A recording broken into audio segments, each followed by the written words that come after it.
The protagonist ate raw pig liver and was left curled up on the ground of a pig pen. Despite hoping to wake up in a hospital, the protagonist found themselves still in the pig pen.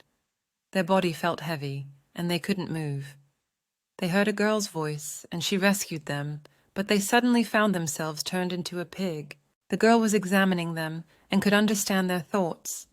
Eventually, the protagonist fell asleep and woke up in a bed, realizing they were still a pig and in a strange place. The girl could understand their thoughts and had a strange collar. The protagonist awakens as a pig, confused by his current situation and unable to remember how he ended up in a strange world. He meets a Yesma maid named Jess, who can read his thoughts and helps him understand where he is.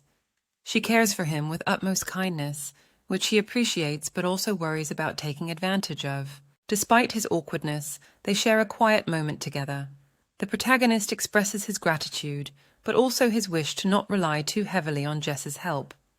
The protagonist muses on the difference between a kind sister who makes bento for him every day and a sister who only does it as thanks for help with homework. He prefers the latter because he doesn't want to feel indebted to anyone. He and Jess go for a walk, and she explains the world to him, including the existence of mages and the fact that he needs to see the king to turn back into a human. Jess coincidentally also has plans to go to the capital, so they agree to travel together. The protagonist acts like a pig and gets scolded by Jess, but she also makes Mo threats. They arrive at the pig pen, where Jess opens the door to let the pigs out. The protagonist greets a group of pigs and observes their curious gaze. Jess unlocks a metal box inside the pig pen and inserts a yellow crystal, causing the lanterns to emit a warm glow and tools to begin moving by themselves. She explains that they use ristas, which are magic stones used for various tasks and distributed to citizens. Jess and the protagonist go shopping, but as they approach a shady back alley, Jess reveals her intention to buy a black rista. She negotiates with a scar-faced man who offers 3 black ristas, but Jess insists she only needs 1. The protagonist questions the man's motive for selling multiple black ristas to someone trying to buy it secretly. Jess needs to buy a black rista for a prayer, but the seller tries to cheat her by selling 3 used ones. As a Yesma maid, she can't afford to be caught with a stolen rista. Pig, the human-turned-pig, helps Jess realize the seller's trick, and they decide to go to the proper store to buy a genuine one.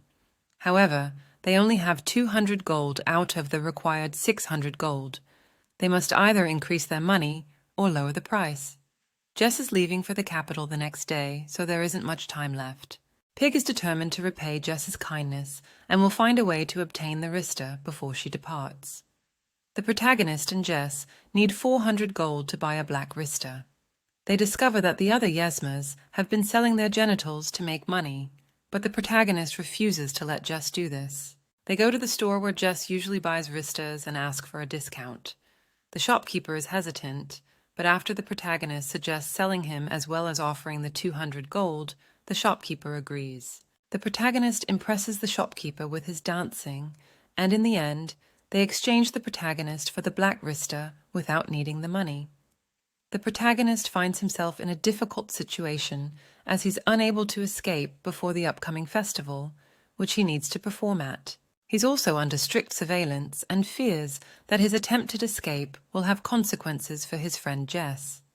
Despite this, she volunteers to participate in the festival to see her beloved pig in action and ends up with a job at the quilt lins. The shopkeeper gives Jess a black rista as a farewell gift, which confuses the protagonist as he starts to suspect that Jess may have lied to him. As the festival approaches, the protagonist must think of a way to escape the physical restraints and the numerous people present, all while observing his surroundings and trying to come up with a plan. Jess arrives at the festival in a waitress get-up, and the protagonist notices that she hides an odd bulge around her abdomen. A delicious smell of roasting pig drifted towards the protagonist, who realized how hungry they were.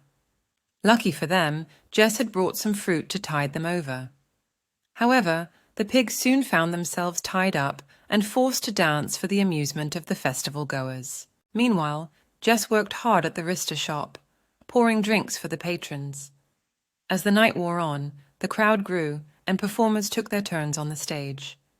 The pig wondered about the young men who were tasked with tending the stall, and whether they were allowed to drink on the job. Eventually, the shopkeeper brought over a tray of delicious roast chicken, causing the young men's eyes to light up. The pig imparted some observations about the discrimination they had witnessed before planning to say farewell to all of them that night. Killings expects a lot of customers due to high expectations of the pig's dancing. If the dance is a hit, the stall will attract more customers, and the workers will have to work. Alcohol will be served later, and it's a problem if the workers get drunk. Despite being nervous, the pig performs in front of thousands of people, making mistakes and enduring the pain in his leg. He cleverly orchestrates chaos at the stall, leading to drunkenness that allows him to slip away and escape back to Jess. Worried about being caught for his injury, he hides it from her, devising a plan in case she reads his thoughts. Melos worries about being seen after drawing attention at the festival and decides to take back roads to reach the farm safely. In an alley, he hears a conversation about someone being sent to kill Jess, the Yesma, and trembles with fear. However, he remembers he is in a fantasy world and decides to protect Jess, observing and following the man with the blade. Melos experiences heightened senses as a pig, but struggles with opening the door to the mansion. Realizing that the bad guys won't kill Jess inside the mansion, he runs towards it to protect her. Jess discovers that the man with the scarred face is planning to kill her. The reason for this is because he does not want her talking about the shady business he's involved with. Although Jess could sneak away, it might not be the best plan, as it is possible that the killer could follow them. Instead, the Quiltlins will be able to arrest the murderer. Petit follows Jess and discovers her sleeping at their meeting place. Although he becomes entranced with her, he quickly jolts back to reality and decides to wake Jess and tell her what he has discovered. Jess is concerned for Petite because the Quiltlins might not help a Yesma like herself. The Quiltlin family may seem high and mighty, making it impossible to ask for their help. But if Jess is killed, they will be troubled. Jess is keeping something from the protagonist which will be revealed later. They come up with a plan involving the farm, locking someone in the stone warehouse, and leaving a note for the Quiltlin family. The protagonist scouts the area and notices the scarred man planning to ambush Jess. The protagonist and Jess proceed with the plan. The protagonist pretends to be a pig and leads the scarred man to the warehouse. The protagonist tries to protect Jess and engages in a fight with the scarred man, but gets stabbed in the back.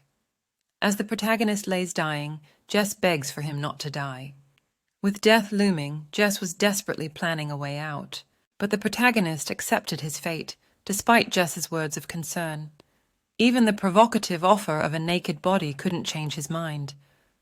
As consciousness slipped away, he saw Jess one last time before the darkness consumed him. Awakening in a forest, the protagonist finds himself resting on a makeshift bed when he realizes the blonde girl has made him her pillow.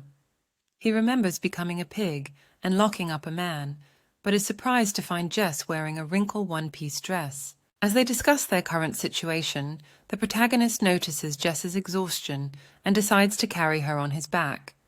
However, things take a more embarrassing turn when Jess's innocent perspective and the protagonist's careless words lead to an awkward moment. A mysterious 2-meter-tall beast oscillates its body in front of them.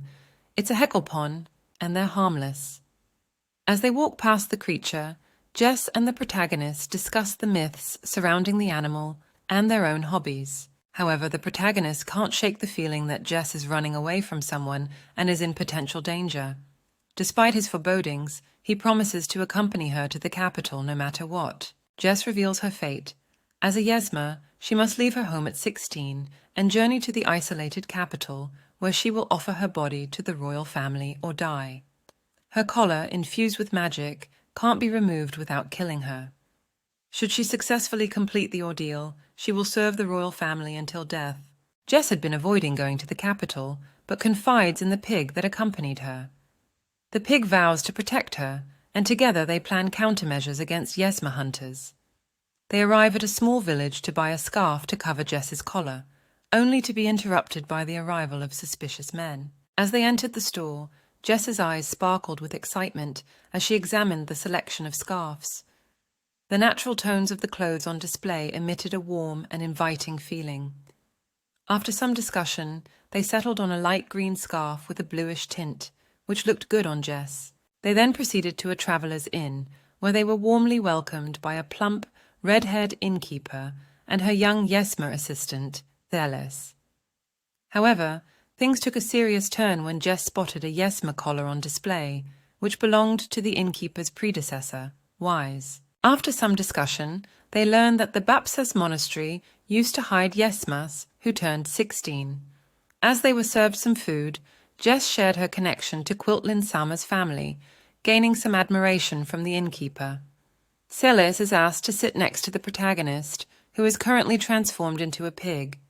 While meditating to avoid thinking inappropriate thoughts, the group discusses the Yesma and the Bapsas monastery, where they supposedly reside. They start to make their way there, with Celes as their guide.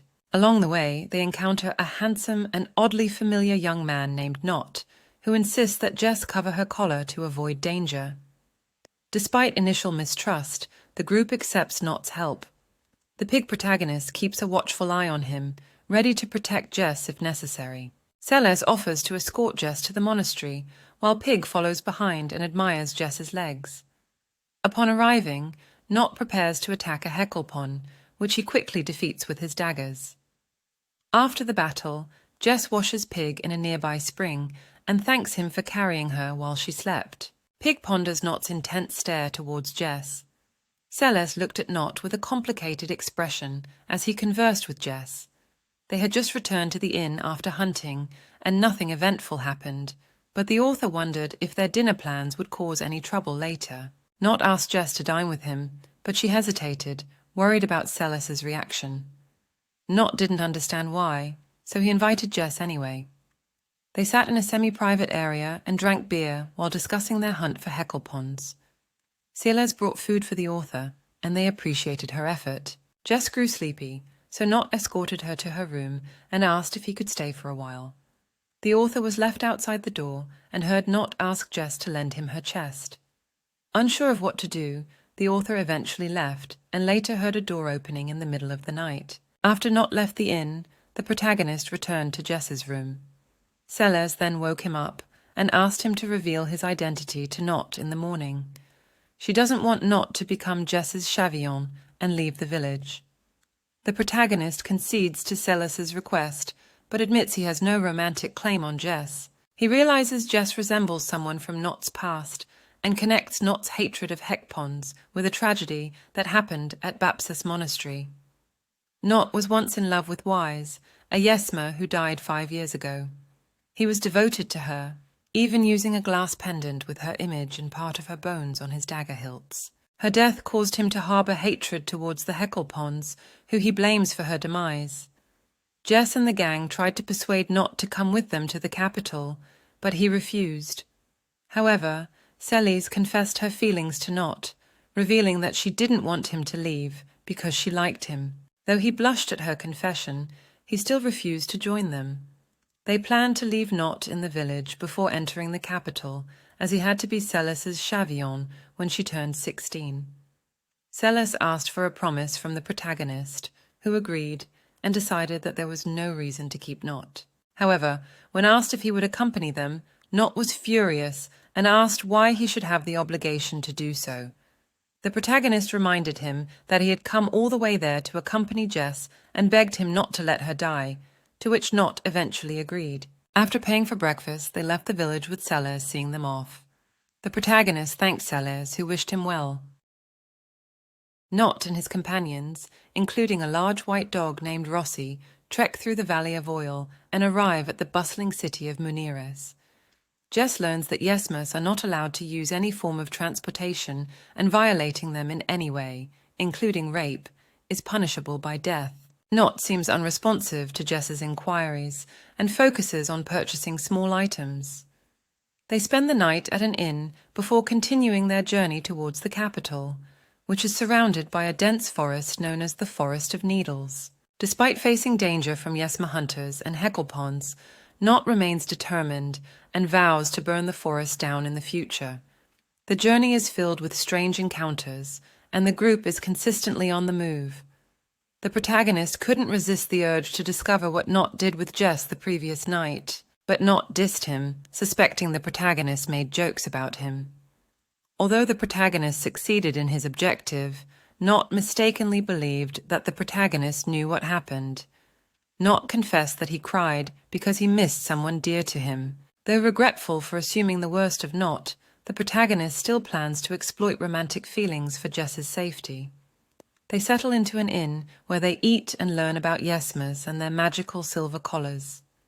Jess asserts that being sold into servitude with magic collars as maids is not that bad, and they all rest. In a narrow room, Not falls asleep in one of the beds, while Rossi curls up on the floor. Jess sits on the other bed and invites the protagonist, fondly nicknamed Mr. Pig, to join her. As they talk, Jess apologizes for letting Not sleep in their room and expresses concern about their promise to share their destiny. Mr. Pig assures her that he doesn't mind, and that they should strive for a more frank relationship, like that of siblings. Suddenly, Jess hears a voice and needs their help. Not wakes up, and they all set out to a distant location under the cover of the night, with only the moon guiding their path. Not and Jess continue their nighttime search for the owner of a voice calling for help. Not believes the voice belongs to a Yesma named Brace, who was kidnapped and is requesting help from afar. Jess has tried communicating back, but has had no response. As they approach a chapel, Jess hears the voice inside and they enter. However, it is strange for a Yesma to enter a church, and Not suspects it may be a trap. Inside, they meet a priest who denies knowing anyone named Brace and suggests someone may have accidentally entered the basement. Not decides to investigate the basement, and the priest leads him inside, but Jess is stopped from entering. Jess stands alone outside the chapel. The plan seems to be going smoothly. The protagonist watches the entrance from bushes, keeping an eye on Jess. They notice a tall man coming out of the back door with a sword and a bottle of anesthetic. The protagonist recognizes the anesthetic as isoflurane and realizes that the attackers are after Jess, who they believe is still employed as a Yesma. Jess becomes the decoy, and the plan comes into play. Not tackles the man, he recovers, and a fight ensues, but they manage to tie him up. The team then discovers a priest who was left unconscious and moved underground following Jess's voice. They find a young girl praying to a Yesma statue who turns out to be a Yesma herself, and they realize the organization had been using the statue to lure in Yesmas. The group safely rescues a praying girl from a dangerous situation, and Not takes charge to ensure their enemies are handled appropriately. They continue their journey with Brace, a Yesma whose employment has concluded, joining them. The group discusses their preferences for body types, with some tension arising. As they travel through the eerie cross-rocklands, Not reveals his expertise and caution. They take a break in a cave, and Not takes the protagonist outside for a serious conversation. The group reaches the capital, but Not warns them of the danger inside. Once a Yesma arrives, she can no longer leave, and her companions will disappear alongside her. The capital is a secluded place, and no one knows what goes on in there. Despite the risks, the protagonist is determined to help Jess and nods strongly. Not is hesitant to involve them in a fight and admits that he's not used to killing people. He gives the protagonist a tool to manipulate water, create ice, and change the shape of the ground. As they approach the capital, they see that it's surrounded by sheer cliffs and a dark coniferous forest. Not shares a rumor that the mushrooms in the Forest of Needles glow after absorbing a Yesma's blood. The group stays at an inn before entering the forest, but Brace decides to rest early. Not fears that this might be their last gathering and raises his mug in a toast to their future. Brace asked for the pig's help before hugging him to keep warm. She then asked about his world, and the pig told her about it. Brace was particularly interested in whether men preferred small breasts in his world. However, she seemed to be in pain and said she wished to be reborn in his world when she dies tomorrow. Meanwhile, Not and Jess discussed their priorities and agreed that, should they need to choose between Brace and Jess, they would choose Jess. Brace reveals to Mr. Pig that she is dying from a festering wound and wishes for him to take her to his world when she passes. She also tells him a strange rumor about there being no entrance to the capital, and the only way for a Yesma to enter is to appeal to the king. Despite knowing she will not be able to aid them, Brace urges Mr. Pig and Jess to find a way into the capital and continue living to find happiness. Her final wish is for someone else's sake, and Mr. Pig cannot help but feel empty. The day arrives to enter the Forest of Needles, and our fate hangs in the balance. The group packs their bags, with Knot being the most visibly nervous. Before departure, Knot calls the group over to a bulletin board, where they discover the capture of a Rista trafficker. Jess informs the others that she trapped the person who tried to assassinate her in a warehouse. As they enter the forest, they are suddenly attacked by a shadow. In an attempt to save Jess, the group is left shocked as Brace sacrifices herself. The group is surrounded by men on horseback, with the attacker being the same man who ordered Jess's assassination. Knot threatens the attacker, revealing his history with him. As the tensions rise, the group strategizes to break through the situation and come up with a plan. Death and danger loom over them, threatening their every move. The group, led by Knot, faced off against their enemies on the battlefield. Despite hearing a disturbing story from their adversaries, they focused on their mission. The pig-shaped protagonist, using newfound skills, disrupted the field by freezing tree roots and liquefying soil. Meanwhile, Knot and Rossi fought off the enemy cavalry, using their weapons and tactics to their advantage. Though setbacks occurred, the group managed to emerge victorious. With their objective completed, they continued on their journey, leaving the sounds of battle behind. The pair made their way to the rocky mountain, trying to be inconspicuous, but Jess could feel the anxiety from the recent events. They discussed their plan if they were to encounter Yesma hunters, including the use of some magical items. However, as they searched for the entrance to the capital, they were ambushed by an armed man. Despite being injured, Jess suggested that Pig should escape, but he refused. They expressed their emotions towards each other, and Jess shed a tear while smiling at Pig. A man threatens Jess and claims her arrow is poisoned, but the protagonist sees through his bluff. They realize they must use Knot's tools. Jess summons wolves, and the protagonist creates traps. The men chase them, but the protagonist stays behind as a diversion, and Jess tricks him with a cloth. They escape and decide to rest. Jess and the protagonist huddled together in a rock shelter, barely covered by linen. The sound of wolf summoning grew louder, and the fear of being caught was palpable. Jess clung to the protagonist, unwilling to leave his side even at the risk of her own safety. Despite the danger, the protagonist managed to turn the ground surrounding them into a marsh, hoping to keep the wolves at bay. After the wolves left, Jess and the protagonist tended to their injuries and took a break under a nearby tree. Jess expressed her happiness at being close to someone for the first time, but the protagonist remained focused on the greater happiness that awaited him. As they talked, they noticed a hecklepon watching them, leading the protagonist to a realization about the unique ecosystem of Mestria. With the realization that hecklepons were created by mages for surveillance purposes, Jess and the protagonist proposed to threaten the king by appealing to him. After being trapped in a cave, a blonde woman appears and heals their wounds before leaving them in a luxurious room. Jess invites the protagonist to a steamy bath, where she washes him and says that smiling came unnaturally to her, as serving as a maid was a lonely job, but he has made her smile a lot. Mr. Pig had a funny memory that made him want to laugh out loud, but he held it in. Jess offered to train him to dance. Mr. Pig tried to act cool, but his true feelings were betrayed. Jess suggested training him when he becomes human again. Mr. Pig wondered if he could change back and what the king had planned. They arrived at a grand hall and met the Mage King, Evis, and his grandson, Shulavis. Jess asked the king to turn Mr. Pig back into a human, and he agreed with a condition, that Jess must promise to make it happen, no matter what. The king then revealed that Jess would have to kill Mr. Pig to turn him back. Mr. Pig and Jess were shocked by this revelation, and Mr. Pig felt a sense of impending doom as the deadline to make the decision drew closer. Evis broke the news to Jess that she must leave this world.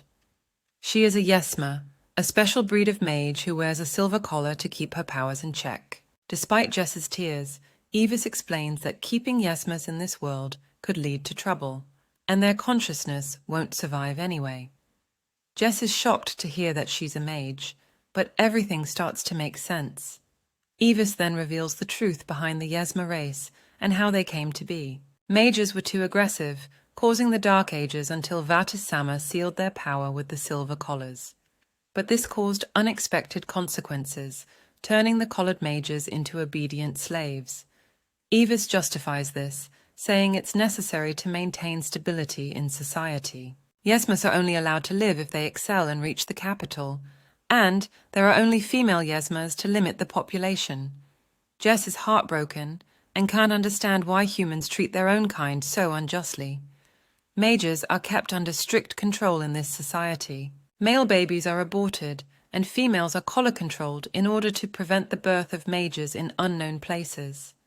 Selected females are allowed to return to society after being groomed to become the best. This system ensures the stability of society and the mage's bloodline. Jess and our protagonist have a heart-to-heart conversation in the square at the top of the capital. Jess confesses her selfish desire for not wanting to be separated from the protagonist. The protagonist, however, has their own life in their original world, with friends and a cute girlfriend waiting for them. Despite Jess's protest, the protagonist decides to keep their promise to the king and return to their own world. Mr. Pig's lie about being an unremarkable virgin guy was uncovered by Jess, who still wanted to be with him. Mr. Pig, however, knew he'd only get in her way and convinced her to embrace the opportunity before them. They spent their last moments together, sightseeing and saying their goodbyes at the Golden Sanctuary, where Evis promised a peaceful end for Mr. Pig. Despite her tears, Jess hugged Mr. Pig until the very end, thanking him for being her first friend and promising to remember him always. Gong! Gong! The bell rang, and Mr. Pig felt Jess's warmth one last time before everything went black. After waking up in the hospital from his raw pig liver experience, the protagonist's life changes forever. He is forced to repeat a year of school, but gains recognition for his story on social media. He also wrote a novel based on his experiences in Mestria and receives recognition on an online novel posting site. One day, he receives a message from a man who wants to discuss the contents of his novel in person. The protagonist agrees and meets with 3 Otakus, who claim to have returned from Mestria. They invite the protagonist to return with them, and his hands clenched tightly as hot blood circulated through his body. Will he go back to Mestria? The protagonist experiences the strange ability of having their mind read by a cute blonde girl named Jess. Despite being transformed into a pig, they continue their idle chatter while shopping. Jess reveals her job as a maid and tells the protagonist she enjoys reading fairy tales. They discuss the possibility of a prince coming to her aid when she faces troubles in the future. The conversation ends with Jess blushing and smiling, leaving the protagonist with a hopeful feeling.